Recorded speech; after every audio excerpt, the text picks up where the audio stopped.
1460 WVOX. Stay tuned now for the Racing for Heroes radio show with host Brett Morash on 1460 WVOX. Hey, Racing for Heroes fans, it's Brett Morash. It is Friday, September 24th. We're here on WVOX, streaming worldwide on WVOX.com, 1460 AM, and we're on Facebook Live, of course, as well. Before we bring on our first guest, though, I want to do a shout out. As everyone knows, Racing for Heroes is very much into what's going on with the Afghan refugees, especially the interpreter community. One of my friends, Jolie and Nick, out of the Tree Army, which if you're in Westchester County, you need your trees trimmed, they're the people to go to. They are amazing and awesome. You can't miss their trucks. They look like a military convoy driving around, but they are working with the VFW post out of Yonkers, 1-666, it's 1666, to collect things from for the Afghans and their families, just like a small list, like gently used strollers, car seats, children's shoes, winter items, men and women clothes. So if you have extra stuff and you want to help out, bring it to the VFW 1666 out in Yonkers, and or reach out to the Tree Army folks. They have a Facebook page as well, so Tree Army. Anyway, moving right along, our first guest is Mack Fry. He is a 17-year-old senior at Pinecrest High School in Aberdeen, North Carolina, and he is driving the number 10 Rocket Chassis in the Carolina Outlaw Super Street Series. He is a rookie, and I think he's been ripping up the tracks because my friend JD Gunther reached out and told me all about him. So, Mack, are you on the line, buddy? Yes, sir, I am. Awesome. Hopefully we're getting you out of a class or something at the high school to be on the show. Not yet. I don't have class till 12. Oh, okay. All right. So we're a little bit early. Okay, gotcha. Hey, so tell us all about racing. I mean, like, how did you get into this? I mean, I was going back and forth with your dad. Did you have like any experience before this year racing? I've not had any experience before this year. I've just watched my dad. When I grew up, he used to race probably 8 to 10 years ago, and I just watched him. Gotcha. Wait, and what was your dad racing? He was racing a UMP modified. Oh, okay. All right. But you're actually in the Super Street Series, right? Is what you've been racing. Yes, sir. And what exactly is that for the listeners who don't know? It's kind of like a limited late model with the stock front clip, and we run leaf springs, 3 links, and metric 4 links. Gotcha. So yeah, so that's actually because there's no coilovers, right? So it's drives whole different on the track, right? Yes, sir. Because I know JD was complaining that someone had passed him with leaf springs the other day, and I was like, wait a second here, like that doesn't make any sense. I was hoping it was you. I don't know. So tell us about your car. Like what is it? It's a Rocket Chassis. What does that mean? Rocket is the chassis builder of it. That's really all I know about it, to be honest. I bought it from Johnny Moore. Okay. Who he still races in the series, but he got a new car this year, and I bought it from him at the end of last year. Gotcha. And so it's got a little bit of miles on it. But so how are you doing in racing this year? Are you like top 15? Where are you in the series? I'm 6th in points. Wow. And leading the rookie points. Oh wow, good for you. Because we had one of your buddies on a couple weeks ago, and I think he was doing pretty well then. But it sounds like you're moving up in the world. Yes, sir. And so quick, who are your sponsors this year? My car sponsors are Paris Sign and Service, 5 Points Pet Resort, East Coast Heating and Air, Hendrick Truck Line, nice, Reynolds Hauling and Grading, Walker and Napa Auto Parts, and Miss Angela Jackson. Gotcha. And so tell our listeners, like, how do you go about getting sponsors? I mean, are you going door to door, or how does that work? Well, my parents own Paris Sign and Service, and a lot of those people. So they had to sponsor you. Sir? They had to sponsor you. Yes, sir. And they've been in Rayford for about 40 years. So most of those companies are out of Rayford, so they know a lot of them. So we kind of just asked them to come along, and they did. So. Well, that's nice. That's nice. And did you say you were fifth in the point standing. Is that what I'm sixth. Oh, sixth. Okay. And how many more races are there this year for the series? I don't. We have 3 more races. Okay. So you have a shot at going for the gold here. Maybe. I doubt it, but I might. I know, but it sounds like you're ripping up the track. So that's amazing. Yes, sir. So, Mac, so I also read in your biography that you like catfishing, which is actually pretty hard, right? I mean, is that what you do for fun besides racing? Yes, sir. Yeah, because I got to be honest, like I am terrible fisherman. It's something I'm not good at all, so I try to stay away from it. But I just know that the with the catfish, it's actually not as easy as people think. Yeah, it's a very patient game. It takes a lot of time and knowledge to know where to go and stuff. Yeah. Well, you must have your own fishing holes, I'm sure, that you don't tell anyone about. Yeah, a couple. Of course. All right. So now you're at the high school now. What's your long-term goals? Like what's after high school after this year? I'm probably gonna go to college and get a business degree. Mm-hmm. I don't really know what I'm gonna do like with that, but it's just kind of all around degree that can help you in most things. Yeah. Well, if it makes you feel any better, I have a master's degree in business, and I'm not sure it helps me any day of the week, but it is something that you definitely want to try to get out of the way if you can. Yeah. So, all right. Well, that's great. And where do you think you might want to go to school? Have you applied anywhere yet? I haven't applied anywhere yet. I might go to the community college in my hometown, Mm-hmm. just because I can go there for a year or two, and then if I change my mind on something or end up not liking what I'm doing, then I can just move on from there. Yeah, no, for sure. And frankly, I'm a big believer in the community college system. So, I think that's an excellent opportunity for you, especially if you can get a lot of the core classes out of the way that'll transfer. But let's talk about driving though. Like, what's next step for you for driving? I mean, right now you're with the Carolina Outlaw Super Street Series, but what's your long-term goal? I haven't really thought much about that. I'm most likely going to stay in the super streets for a couple more years at least. Mm-hmm. And after that, I wouldn't mind going into a crate late model or something. Yeah, because I don't know. We have the late model dirt series car, the R773 car. I don't know if you have a chance to see it, but that's one of the things that we are really connected with. In fact, the number 39 car in the Lucas Oil late model dirt series, with Tim McCrady's Paler Motorsports car, is late model dirt. Yes, sir. Yes, sir. Gotcha. Well, do you know much about late model dirt series, or do you follow that at all? I follow it a little bit, not much. There's just so many people in it that I kind of lose track of what's going on and stuff. Well, who's your favorite driver? Ooh, probably Joseph Joyner, just because I like watching Hunt in the Front all the time and stuff. Yeah, no, I got you. Like I said, Tim McCrady's our guy, but we're excited about that. Well, listen, Mac, I really appreciate you being on the show today. Any final shout outs for out there besides your sponsors?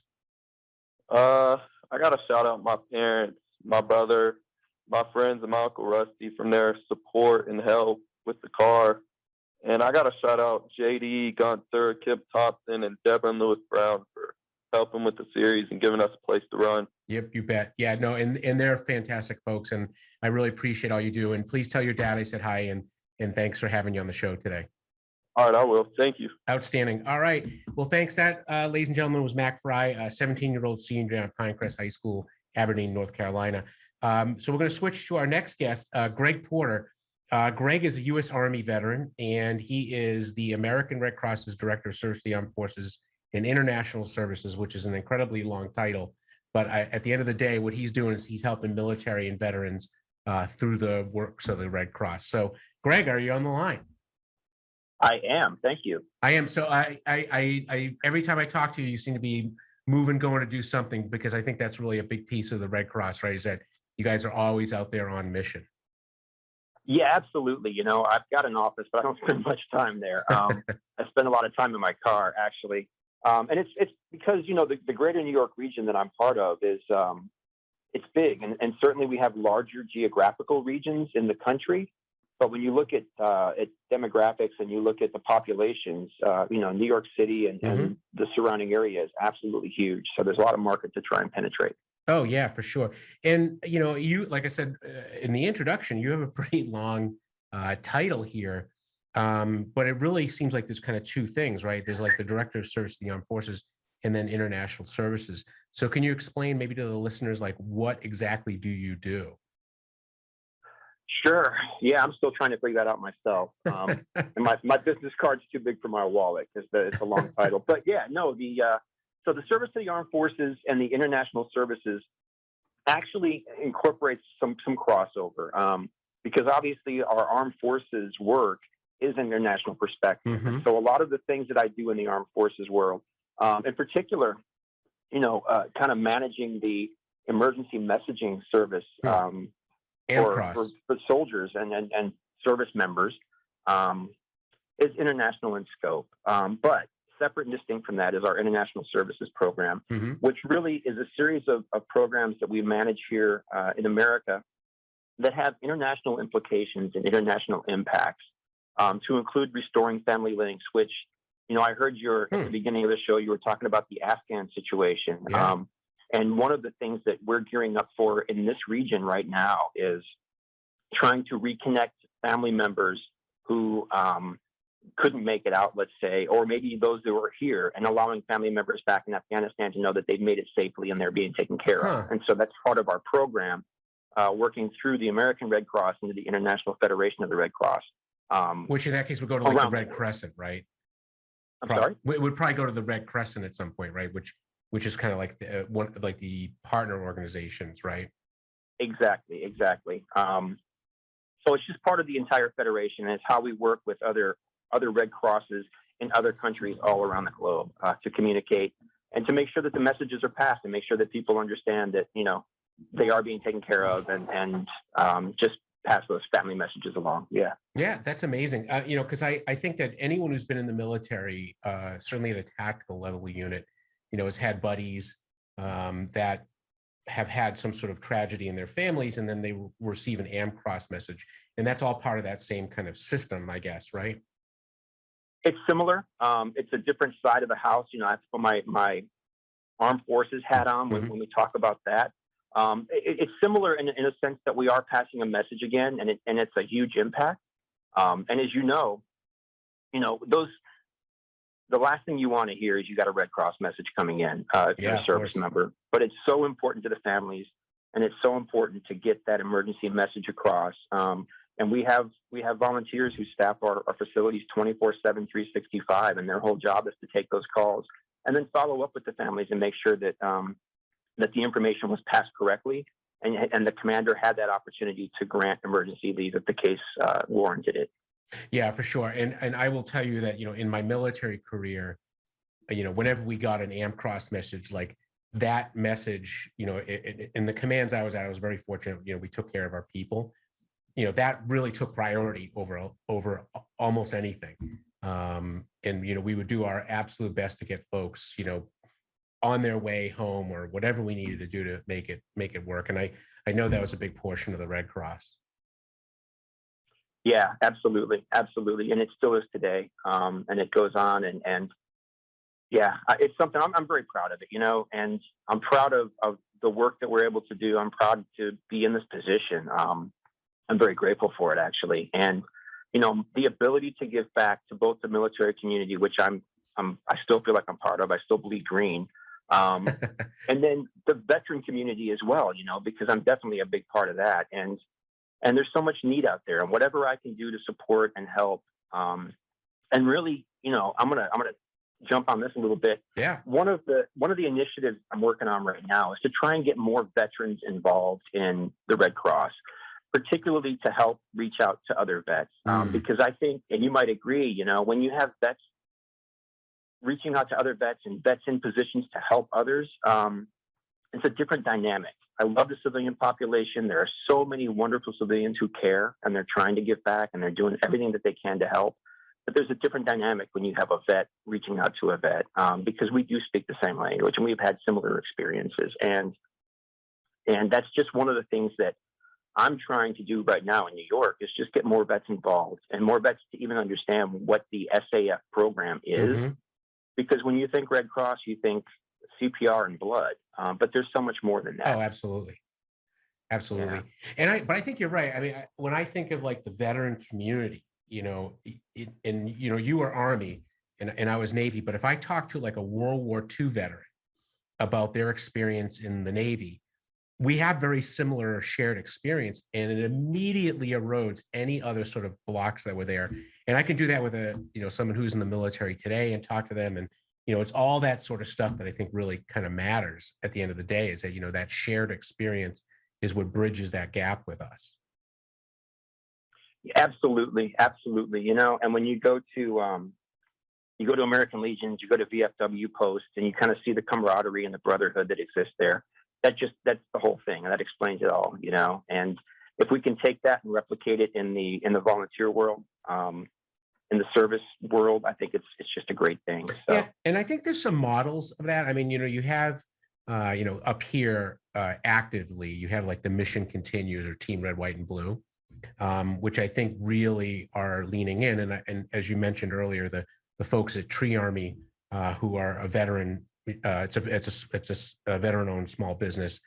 They're working with the local VFW post 1666. And, a few weeks ago, we had Racing for Heroes folks down at the VFW 3346 in New Orleans, doing Hurricane Ida relief. So, I mean, there certainly is that backbone there that you can plug into. Yeah, absolutely. Absolutely. It's funny. So I moved here from California, in April of this year. And so I'm a new New Yorker. I'm a fresh New Yorker. I haven't got the accent. Are you an yet. Angels fan? Is that no. Actually, my wife's from the Bronx, so we're Yankees fans. Oh, okay. All right. Just making sure. I have to say that immediately. Yeah, let's put it out there. Oh, funny. But yeah, so I moved out here when I was back in Los Angeles. I was part of Post 43 of the American Legion. Mm-hmm. And then I came out here and I ended up joining 1038 in Valhalla. Mm-hmm. And again, just to have that connection, like you said, and that ability to get my feet on the ground in the veteran community and just sort of see there are some ways that I can assist, even just through that particular post. Yeah, I haven't even started the outreach to the other posts in the area, but that's definitely part of the plan. Yeah, because there's so many out there. I think one of the things we talked about, and I know just a little bit about the Red Cross because I've worked with them in the past. You have a job known as like the blue sky job, and then I think it's gray sky job is your other job, right? Correct. Well, people don't know what that is, so that's a volley to you. Yeah, it's really almost like a peacetime military and a wartime military, really, if you want to look at it that way. The blue sky is your standard. Most people would say 9 to 5. I think in the Red Cross and in the military, it's more like 6 a.m. to 10 p.m. But it's the standard. Go to the office, work your programs, do the things that are expected to do just to maintain your program status. The gray skies come around for a lot of the Red Crossers when disasters strike. Hurricane Ida a couple of weeks ago, as you know, really hurt our local community in a lot of ways. And we have had on the disaster side of the Red Cross here in Greater New York, we've had hundreds of people working around the clock since Ida struck, and they're still out there today doing damage assessments. And so that's the gray sky side of the house. My particular gray sky, quite frankly, I think is coming when we start going through the Afghan stuff that's happening right now. And again, going back to the reconnection of family members and those sorts of things, because that's a really heavy lift, and there's a lot of work involved, a lot of research, a lot of coordination. Yeah. And it's a very important job. And so, it's one of those things. That particular program, we run it 365 days a year, but the immediacy of what happened in Afghanistan now really sort of changed the dynamics of that, and it makes it that much more important. And so we're gearing up for it.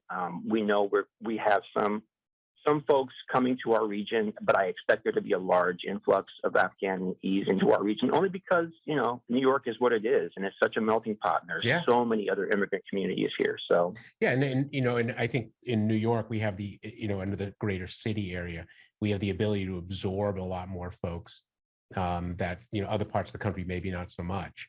I know that they're talking about Buffalo, obviously New York City. But where's your catchment area, by the way? I'm sorry, I forgot to ask that. So it is all 5 boroughs. It is Long Island.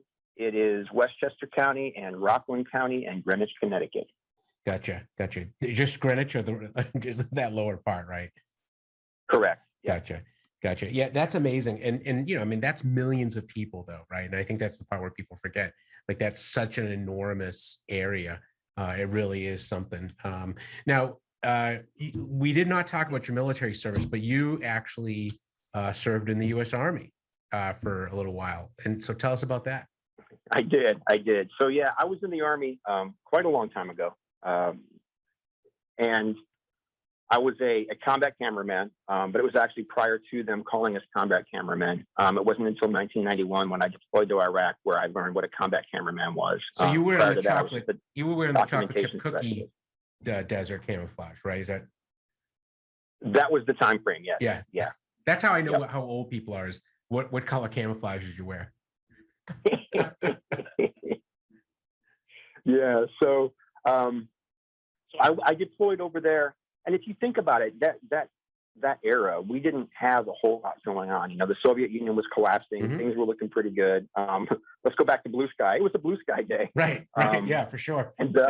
And then Iraq happened. And it was like, wow, what are we getting ourselves into here? But it was also really cool because it gave me the opportunity to deploy once before I left the military. So I did 4 years, and then, funnily enough, I went to work for the American Forces Network in Frankfurt, Germany. Yeah. And so I ETS, I stayed in Europe. And then I ended up back in my old office as a civilian. And then all through the 90s, we had so many deployments to the Balkans, primarily for the things that were happening over there. And it was interesting because as a civilian, we ended up getting uniforms and gear and deploying over there as part of the forces. We weren't carrying weapons, obviously, but yeah, we were still out there documenting the mission. So it was a really interesting and exciting time. Now, were you responsible for making those AFN public service announcements, like the "I'm been fleeced" general power of attorney one? It depends. If you elect them, I may have to you. If you thought they were corny, then it probably wasn't mine. Oh, I'm sorry. Hey, you were broken. Can you say again? I said, if you liked those, then yeah, we probably made a few. If you didn't like them, I had nothing to do with them. But I always thought the AFN PSAs were amazing because what folks who might be listening don't know is that there's this thing called the Armed Forces Network, and it's sort of like the television system, but it's paid for by the U.S. government. So what normally would be a commercial break on like a regular television show is now made up of all these public service announcements, and some of them are pretty well done, but some of them are like super corny. So if you want to have a good time, go look up AFN public service announcements and have a good laugh. Yeah, you can still find some on YouTube. They're quite funny, actually. Absolutely. Well, the "I've been fleeced" one, where they took the like Odysseus, like from the 1950s, and then they like dubbed over all the words, is just like absolutely amazing. And it's like my all-time favorite one. I love watching it. If I'm having a gray sky day, I'll watch that just to have a good time. That's great. That's great. That's great. All right. So we're getting kind of the last little bit of the show here. If people want to learn more about what you do in the Red Cross, how can they reach out? I would say go to the American Red Cross website. And you can, Greater New York, if you want to go there. But the American Red Cross website itself has all the information of service to the armed forces, which is what I'm responsible for, as well as the international services side. And then if you're a veteran or a military member and you're having difficulties, you need assistance, there's some community services that you're trying to find access to. We have a Hero Care Network, which is 877-272-7337. And we have caseworkers who will help you navigate those services and find out what you need and figure out how to help. Gotcha. And can you sing out that phone number one more time? 877 272 7337. Gotcha. Well, that's amazing. And again, I can't thank you enough for your service in uniform, as well as, working for the Red Cross, because it's people like you that, really make me excited to do what I do every day. Well, I thank you, and I really appreciate you bringing me on today. This was great. Yep. Thanks so much, and all the best to you. And ladies and gentlemen, that was Gregg Porter from the American Red Cross, Director of Service to the Armed Forces International Services. With that, Race Fears, we're getting into the last minute of the show. I do want to do another plug, though, for my friends at the Tree Army, located here in Westchester. So if you do need tree work, they are amazing. They have this one young Marine who goes up on the rigs and climbs up trees. He's like a spider just climbing through the trees. It's just like amazing. But in reality, though, Joel and Nick, both veterans, are working with DFW Post 1666 out of Yonkers, and they are collecting donations as well as family type stuff for the Afghan families. So if you have like car seats or strollers or things like that, please reach out to them. And they're on Facebook at treearmy.com, I think. But if you go on Facebook, you'll see Tree Army. It's them. All right, ladies and gentlemen, I will not be here next week. I'll be down at Roxborough Dragway. But other than that, I'll see you in 2 weeks right here on WVOX. Thanks. Have a great day. Just a little farther down the road.